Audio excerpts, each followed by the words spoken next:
আসসালামু আলাইকুম। আমি তোরা খান চলে এলাম রান্না বান্না নিয়ে। তো যেহেতু ফুলকপি হাতে বুঝেই ফেলেছেন ফুলকপি দিয়ে কিছু একটা করব। তবে ফুলকপির ফুলটা দিয়ে না, পাতাটা দিয়ে। তো আগে আমি এই পাতাগুলো ফেলে দিতাম, এখন আর ফেলি না। অনেক আগে আমি আমার এক ফ্রেন্ডের বাসায় এই পাতাগুলো দিয়ে রান্না করা একটা খাবার খেয়েছিলাম, সেটা খুব মজা ছিল। তো তারপর থেকে আমি আর এই পাতাগুলো ফেলি না, তারপর থেকে এই রান্নাটা আমি বাসায় করি। চলুন তাহলে রান্নাটা শুরু করি। তো এখানে আমি পাতাগুলোকে ছোট ছোট করে কেটে নিব। আরও ছোট করে কাটা যায়। আমি প্রেসার কুকারে দিব, তাই একটু মিডিয়াম সাইজ করেই কেটে নিচ্ছি। তো প্রেসার কুকারে দিয়ে সাথে একটু হলুদ আর লবণ দিয়ে আমি সিদ্ধ করে নিব।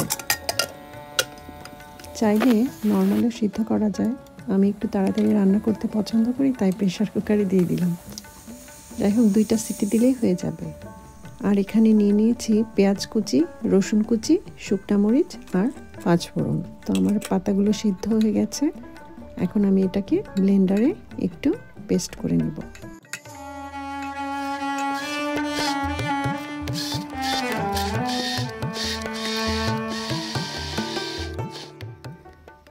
তো এখন এটাকে বাগার দিতে হবে।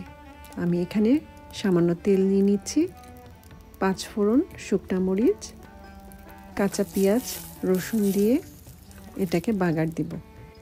তো আমরা তো এটাকে বাগার বলি, অনেকে আবার ফোড়নও বলে।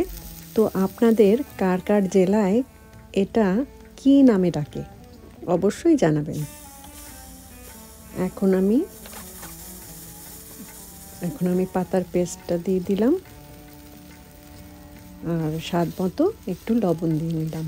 লবণ কিন্তু আমি আগেও দিয়েছি সিদ্ধর সময়, তাই অবশ্যই টেস্ট করে দিতে হবে।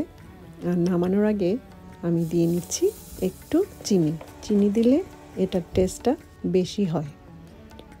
তো এটা খেতে অনেকটা কচুর মতো লাগবে।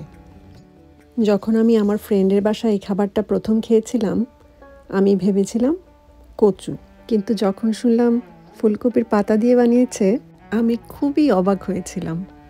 তো এখন আমি সুন্দর করে একটা প্লেটে সার্ভ করে নিব। আর এই সার্ভিং পার্টটা হচ্ছে আমার সবচাইতে ফেভারিট পার্ট।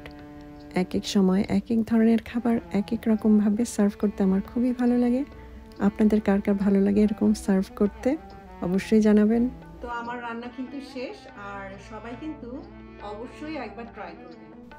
তো আজকের মতো এখানেই বিদায় নিচ্ছি। সবাই ভালো থাকবেন, সুস্থ থাকবেন, হাসি খুশি থাকবেন। ধন্যবাদ।